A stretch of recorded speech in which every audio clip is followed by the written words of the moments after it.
Now, you heard us talk about the DJ. Say DJ. DJ. You heard us teach you about the B-boy and B-girl. Say B-boy. B-boy. Say B-girl. B-girl. We taught you about the rapper. Say rapper. Rapper. Sorry.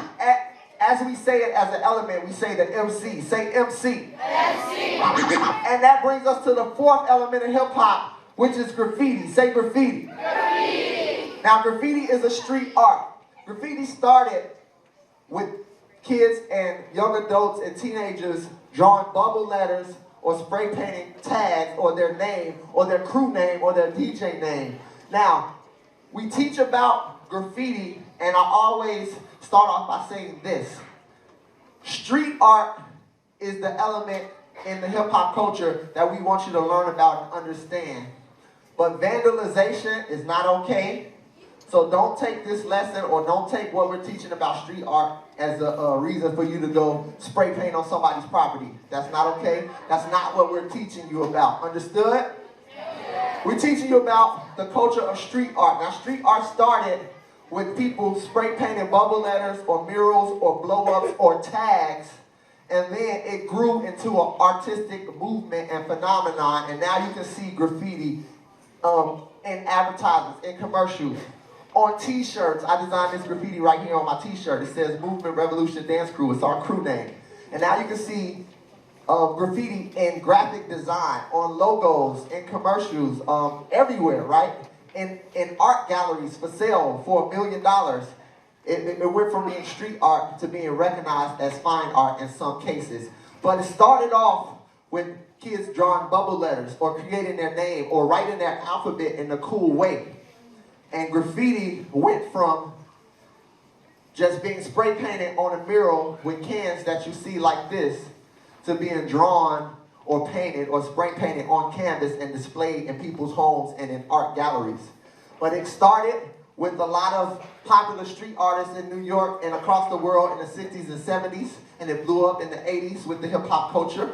Fab Five Freddy is one of the most famous street artists. He was also a rapper, and he's a hip-hop historian. So he does what I'm doing. He teaches the history of hip-hop. But he's a graffiti artist and a rapper first. Fab Five Freddy created a bunch of street art, and he was one of the first street artists to be sold in a gallery for, for an expensive amount of money, right?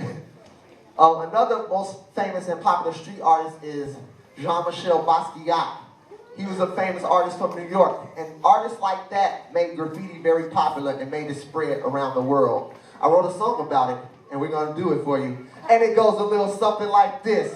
Hit it. Writing my name in graffiti on the wall. My bad. Hey.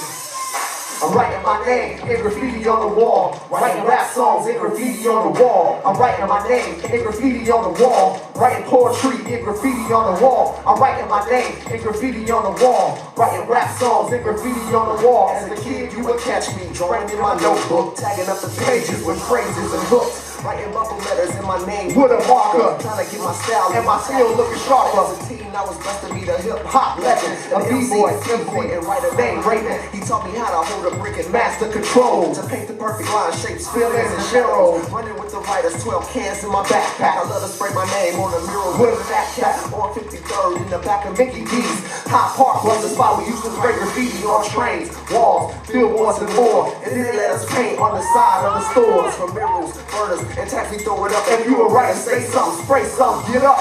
I'm writing my name in graffiti on the wall. Writing poetry in graffiti on the wall. I'm writing my name in graffiti on the wall. Writing rap songs in graffiti on the wall. I'm writing my name in graffiti on the wall. Writing poetry in graffiti on the wall. I'm writing my name in graffiti on the wall. Writing rap songs in graffiti on the wall. Say something, get up. Say something, get up. Spray something, get up. Say something, get up. Spray something, get up. Spray something, get up. Spray something, get up. Say something, get up. Hey.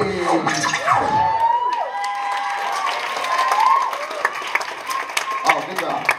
Show some love for the art that you see on that graffiti right there, y'all. Yeah. They made that themselves, y'all. So, as you can see, our mural says Movement Revolution. Just like the logo on my t-shirt says our crew name, Movement Revolution. Now, obviously, we can't spray live at the show because the fumes will go everywhere, spray paint will go everywhere. You'll be coughing, we'll be coughing on stage. So we pretend on stage as if we were doing it live and in person, but as you can see, we already painted this and it's dry. Bubble letters, you see the big bubble letters, M-O-V-E, M-E-N-T, that says movement. You see other creative things, you see the revolution at the bottom. If we had it a little taller, you can see, but spread it out, you'll see revolution. You use other creative things like fill-ins. So the fill-in is the color. You also have a gradient from red to orange to pink to yellow and purple at the bottom. That's a gradient. You have bubbles. You often draw bubbles and lines in your graffiti as well. And you have accents like the white lines that go through the letters to make it pop are accents. And you have a star on the side like this as an accent piece. And then you often finish the piece by doing a shadow. We did our shadow in black. And then we went around the shadow with an outline in yellow to make it pop. So these are just some of the ideas and some of the ways you can do a complete mural. This burner, it's called a burner. This burner would take about an hour or 2 hours. The one before that said hip hop is a throw up. A throw up would take about 30 minutes. It's called a throw up because you already have your idea in mind and you do it really fast and it's done. This is called a burner and it takes a little bit longer. So you have a throw up, which is fast. Let me go back. You have a tag, which is just your name. It takes a couple of seconds. You have a throw up that takes a couple of minutes. You have a burner that takes an hour or 2. And then you have a complete mural. Murals are huge. Murals are like really big. You see those on the side of like stores or billboards or advertisements, or an entire building in Chicago would have an entire mural from the floor all the way to the ceiling. Those take several hours or several days. It takes a long time. And that's just the progression of the street art and how you can use graffiti in different ways to create a mural. Give it up for the fourth element in hip hop, y'all.